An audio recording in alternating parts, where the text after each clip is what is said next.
All right, number 4, let f be a twice differentiable function on the closed interval -4 to 4 with f of 2 equals 3.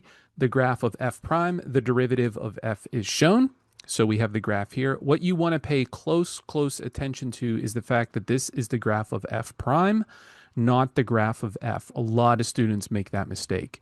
Part A, for x greater than 0, the function g is defined as g equals f minus natural log. Find g prime of 2. Show the work that leads to your answer. So the first thing we'll do is take the derivative notationally. So we have g prime equals f prime of x minus the derivative of natural log 1 over x.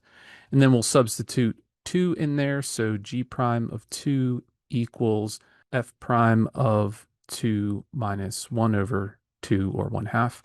We know from the graph up here that since this is the graph of f prime of 2 right here is 1.5.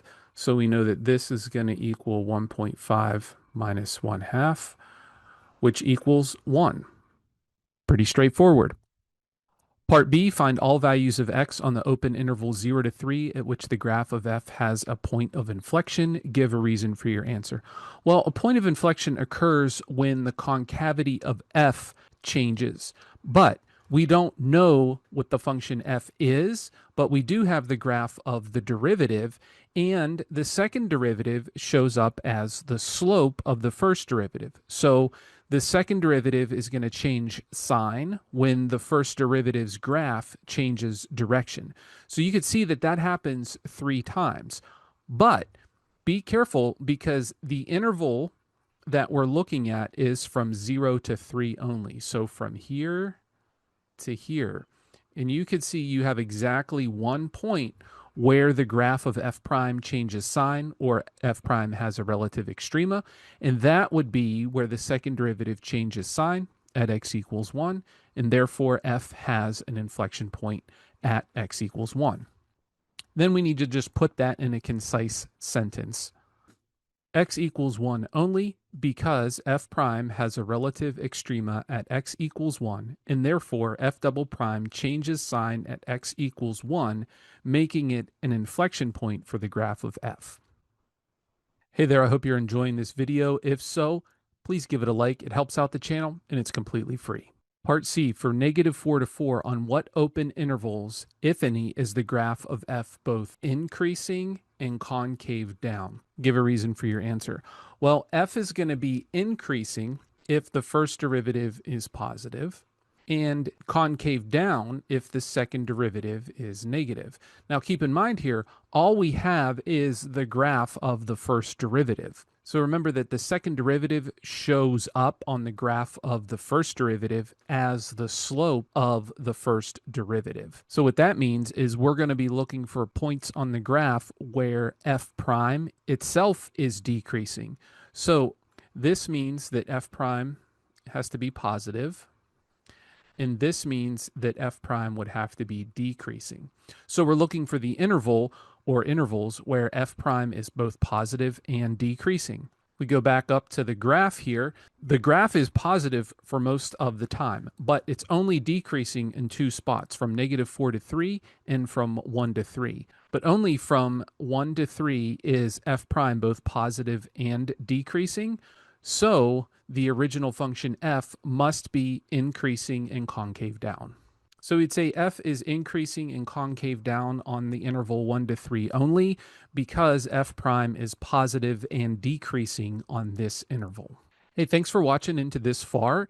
If you're getting value from this and this is helping you understand things, would you consider subscribing to the channel? Again, it's free and it really helps me out. Thanks a lot. For -4 to 4, find the value of x at which f has an absolute minimum and the value of x at which f has an absolute maximum. Give reasons for your answer. If we back up to the graph of f prime, since this is the derivative, this tells us whether or not the original function is increasing or decreasing. Notice that f prime only changes sign at -2.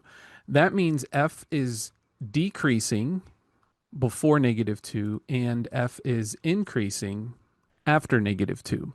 Therefore, at x equals -2, you would have to have an absolute minimum. If you think about it, the graph of f prime is negative, which means f is going to decrease to the x value of -2. And then after that, f prime is always positive or 0 at the one point x equals 3. Therefore, f is always going to be increasing after x equals -2, which means the right endpoint has to be the absolute max. So when we answer this, we could do a couple of things. First, we could just state what the answers are and then provide our reasons. So we'll do that. So f has an absolute minimum at x equals -2 and an absolute maximum at x equals 4. Then we provide our reason.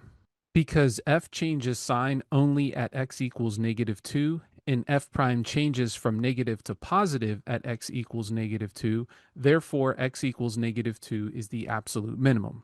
Also, f prime is greater than or equal to 0 for x greater than -2, so f increases on the interval -2 to 4, including 4, making x equals 4 the absolute maximum.